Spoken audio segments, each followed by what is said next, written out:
Welcome back to Turkey Talk, brought to you by the Wild Faith Podcast. I'm Luke Timmons. I have my co-host Evan Bungham today, and we are again live and in person, at least with each other here. It's obviously not dropping live, but it's surreal. Yeah, it's nice to. It is kind of weird to look at one another in person, not at a screen. We've done probably 70 podcasts virtual. Yeah. It is nice, the in-person bit. So we figured we'd capitalize and get as much content as we can here. And it'll happen more as spring kind of goes on too. Yeah, so exactly. It is funny when we get out of season where it's like, I'm not back home hunting as much. We're not traveling together as much. And it's like, all right, we're going to lock ourselves in our dungeons for 3 months until the season kicks off again. Yeah, exactly. Yep. But it is fastly approaching. So it is. But this one we're going to call this one This or That, I think, and just kind of go through a gamut of this or that with different things, all turkey hunting, whether it's calls, weapon of choice, you name it. Love it. A little true or false. Okay. See where it goes. All right. That sounds good. You want to go first? You go first. Okay. So we'll start with we'll start with the this or that bit first. So First one, we'll do some scenario. I have some scenarios for you. So first one would be opening morning. You have a questionable Tom come in. And now this is always up for debate. Now, Tom, in my opinion, is anything greater than a beard of probably like 3 inches. Okay. Because I look at my Merriam I killed, that was like a 4-inch beard that I worked my ass off for that bird, and I was ecstatic to kill that bird. But he only had a 4-inch beard. So let's say you have a Tom with a 3-inch beard on opening morning, or we'll say a 4-inch beard. Are you shooting that bird? Does that matter to you? I'd probably shoot it. Okay. Not only, but probably because I have so many I have a few episodes I want to try and film for content. So it's like, I don't want to be sitting there the end of the season, not tagged out and be like, I wish I shot that down opening morning. So yes, I would probably shoot that one. Okay. You? No. Yeah. You're going to wait. Yep. I'd wait. Yeah. I really want to kill one with some. I mean, that's also the hard thing too. Is you get. A turkey is a turkey. Yeah. You can't eat. It's just like a buck. You're not sitting there with binoculars looking at oh man, that thing's got some hooks on them. I mean, it is cool when it's just dragging on the ground. True. So, if you had to pick, it was. I think it was. I can't remember who put it out on the old social media today, but they did beards. Are you a beard guy or a spurs guy? Beard. Yeah. I like hooks. I mean, hooks are cool. They're super cool. I've yet to kill one with mega hooks. Longer than an inch. Yeah. I've got almost an inch on a couple birds, but I've yet to kill one that's over an inch. Sure. But I don't know. Beards are cool. I have yet to kill a multi-beard bird. I was just gonna ask. That's on my bucket list. Has not happened yet, but nothing like killing one with a flipping rope, man. Yeah. Paintbrush. Yeah. Okay, so back to this or that. Bow, gun. Bow. Okay. And it's only, I think, because kind of along the same vein of what I was talking about earlier, I get the whole season. Okay. Guillotine then, or fixed or mechanical? I've used rages for the 2 birds I've shot and had no issues, but not the poo-poo on them. I did shoot one last year and couldn't find it. So I'd probably stick with, I don't know. I haven't decided yet. And that's probably something I should think about here. But, I've looked at some iron wills, for a fixed blade. Or I wouldn't mind trying a Beast broadhead from Bomar. Those things look sick. Sweet. And they got them in at Coyote Creek. And I've been eyeballing them the last couple times I've gone in there just to do things on my bow. But, I think that the technology in that thing is kind of cool, where it's got that spring-loaded thing, or the spring-loaded, blades, where even if it passes through a rib, it's going to go and then expand back out. So, all right, I got a hard one for you. So, would you rather? And I know the answer to this one, but would you rather complete your U.S. slam? Pretty big deal to do a U.S. slam, killing a bird in each state, or would you rather get your kid his first turkey? First turkey for my kid. Okay. Yeah. You might have some questionable bad morals. dad moment right there. I'm not a big enough turkey hunter to where I'd kill them. I don't think you can only kill them in 49. They're not every state, but every state that birds are in. So like technically that'd be your 49. Yep. Yeah. I mean, a trip out to Hawaii would be pretty sweet. Go turkey hunt. I was giving Eric a hard time because he was just in Hawaii like 2-3 weeks ago. And I was like, you could have killed some access deer, some pigs. You could have. We went over when we went out there for our honeymoon. We went out to Lanai for a day and saw 1,000 of the access deer. And I'm just sitting there in the Jeep like, should have brought my bow. Well, going wildlife watching today, I guess. Yep. So, but I'm just like, even today I was like making a shot list for, like I said, a couple bits I want to do this season. Mm-hmm. And get the kids out in the blind a little bit. I want to get Jenna her first bird. But yeah, that first time when Liam can actually shoot, it's going to be pretty sweet. It's going to be a cool moment, man. I'm so excited to get there. I was just watching videos of the day that we took Nora in the mount. I didn't realize that this is how just you forget as a dad. Like I forgot that Nora was 1.5. Yeah. Not 2.5. Yeah. So the fact that we took a 2.5-year-old and a 1.5-year-old turkey hunting. Almost got it done. Almost got it done. It's just like almost every story with hunting. Well, if it would have happened, but that 5-10 minutes earlier, it would have happened. True, but like that video was so awesome though, because like Nora, it's 5 a.m. and she's like, I'm like, are you ready to go get a turkey? She's like, yeah, just jacked. Liam was all jacked up. I was like, she was watching that, getting excited, knowing that we're gonna turkey hunt in a month. Yeah. Okay, so back to this or that. Would you rather our morning or evening? Morning. Okay. Is that a cat?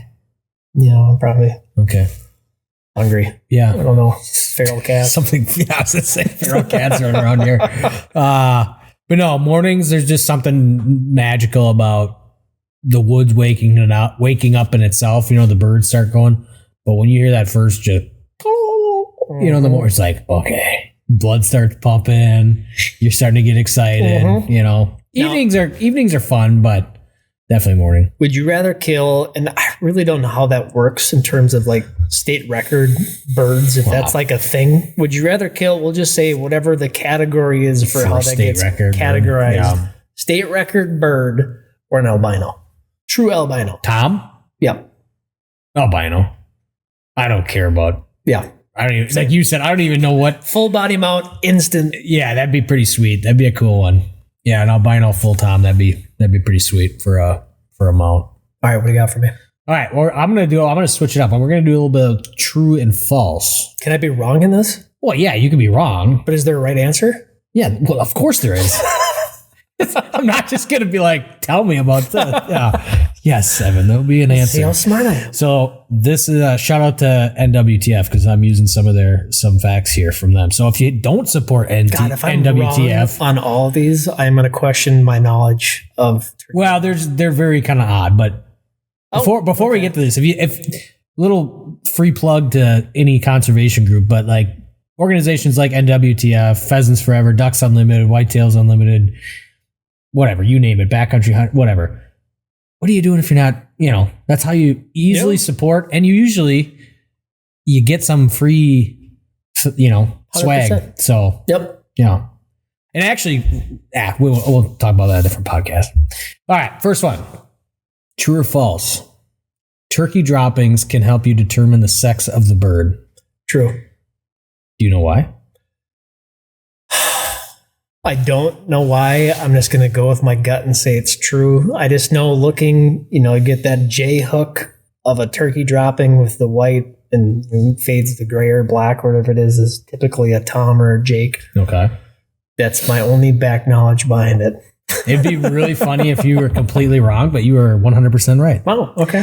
Yeah. A female's turkey poop is shaped like a spiral. And really? Yep. Bigger the poop, older the bird. Really? So interesting. Yeah. And I didn't know that about deer too, of where you think when you see a giant pile of poop, that is not a mature buck. That could be a doe or a buck. Yeah. I always thought, as a kid, it was just, that's a pile. big buck. It's like, there's a big buck around here. Because you always see the pellets too. Yeah. Yeah. And you always think doe. Yep. All right.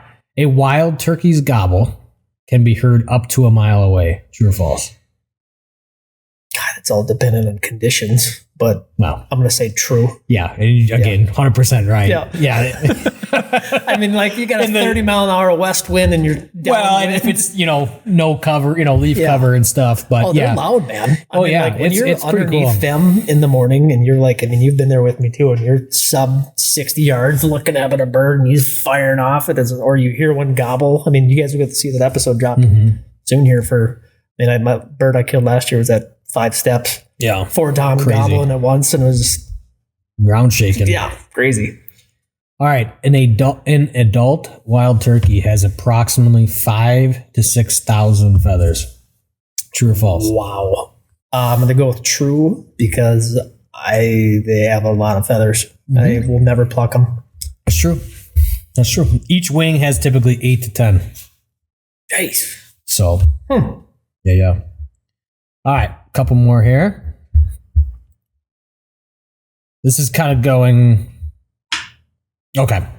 There are 7 distinct subspecies of wild turkey in North America. True or false? All right. So we got Osceola, Merriam, Rio, Eastern. I don't know if a hybrid counts, so we're not going to count it. Yucatan. I don't think that's right, but I know there's a bird in Mexico. Yep. Was it false? That's correct. There's 6. I missed one. But you're right that there's not 7. What are the 6? So Eastern, Ocellated, Rio, Merriam, Gould's, which can only be found in Arizona, New Mexico, and northern Mexico, and then the Ocellated in the Yucatan. The Ocellated is a crazy peacock. It is literally it's the size of a peacock too. Or I shouldn't say it doesn't have as big as feathers, but it's small. Like a peacock's body isn't that big, I don't think. Smaller than a turkey. Probably smaller than a turkey. Yeah. It's like a goose. I got one more for you, and I want to check my facts here before I spit some.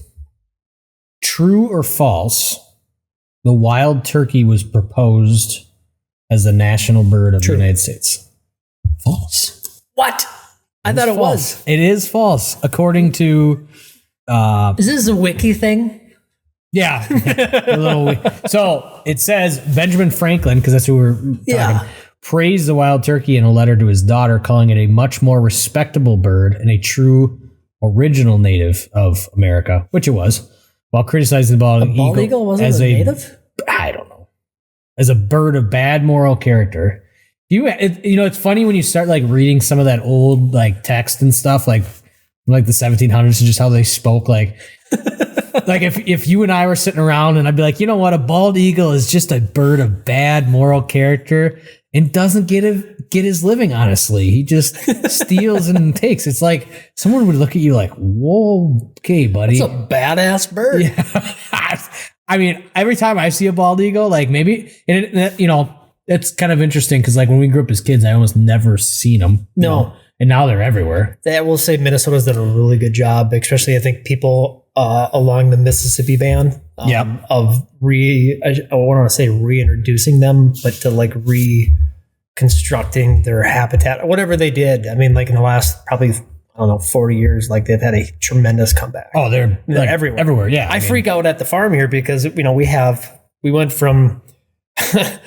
from raising labs, or my family did, raising labs to raising a couple litters of wiener dogs to raising German Shepherds for 10 years and then back in the wiener dogs. So now at the farm, I think we have 3 wiener dogs, and then we get all the families together and we have 7 wiener dogs. Yeah. We get bald eagles swooping in everywhere. Yeah, like, looking for a little hot snack. dog on a stick. Yeah. 100%. Yeah. So like everyone, like I would have for sure thought it was true, but he apparently never. I've read that. I don't know why I thought that. So I'm on historychannel.com. So it's got to be I mean, legit. If they're telling fibs, then we got other stories. But he considered the eagle a rank coward.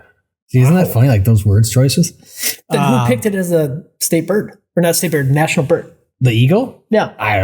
I have no idea. Someone deserves credit because I think the eagle is one of the most. Sometime in 1782, the Continental Congress I think, chose it. But he said He believed that the turkey was to be a bird of courage that would not hesitate to attack a grenadier of the British Guard who should presume to invade his farmyard with a red coat on. So shout out to the turkeys.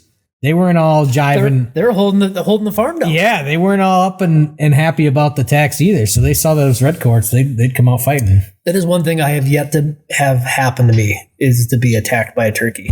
That's probably a good thing. They're mean, man. Yeah, they can be just straight brutal. And yeah, fun stuff. That's what I got for true or false. You did. I think 100%. One wrong. It's pretty good. No, not bad. Actually, technically 2 wrong, but yeah. No, take it or leave it. Yep, passed. Nice. Sweetness. That's fun. Yeah, dude. Yeah. Sweet little fun bit. Be sure to follow us along. We got tons of vlogs that have been dropping, earbird, just techniques. We're going to get a decoy, probably strategy video out here pretty quick. Calling. I mean, kind of, name it. And then once, season comes, it's going to be full steam ahead on. Yeah. And I think definitely with like Turkey Talk stuff, probably will transition, and depending on when this one's drop here. Yeah. We are getting T- pretty close to like season here, where once we get into season, we'll probably get away from more of the tactic, or not tactic, more of like the how-tos, the funds and the how-tos. We'll probably get more into like in the moment, what's going on, talking with some locals and some people around the country, seeing what's happening, and success stories. And what's going, kind of like the chasing the route. What's going on in the deer woods? What's going on in the more or less probably like what we did more of last year. Yeah. But it was kind of fun to have time ahead of time where we were able to kind of get these more fun stuff out. Yeah. Yep. No, for sure. Cool. Well, thanks guys for listening. We'll see you next time. Boom. Thank you for joining us on this journey through faith in the great outdoors. We hope today's episode has inspired you to seek God's presence in the wilderness and deepen your connection with nature. If you enjoyed today's discussion, don't forget to like, follow, and subscribe to the Wild Faith Podcast on your favorite platforms, including Spotify, Apple Podcasts, YouTube, Instagram, and Facebook. By subscribing, you'll never miss an episode, and you'll continue to be a part of the Wild Faith Podcast community. We'd also love to hear from our listeners, so please don't hesitate to reach out with your questions, comments, or topic suggestions. You can connect with us on social media or through our website. Your feedback is important to us and helps us improve and tailor our content to better serve you. And always remember, the great outdoors isn't just a playground for hunting and fishing. It's a sanctuary for finding solace and spiritual renewal. As you gear up for that next adventure, I pray you find God's presence in the crackling of a campfire, the thrill of reeling in your catch, or the quiet solitude found in nature. Until next time, thank you for listening to the Wild Faith Podcast. Take care, and God bless.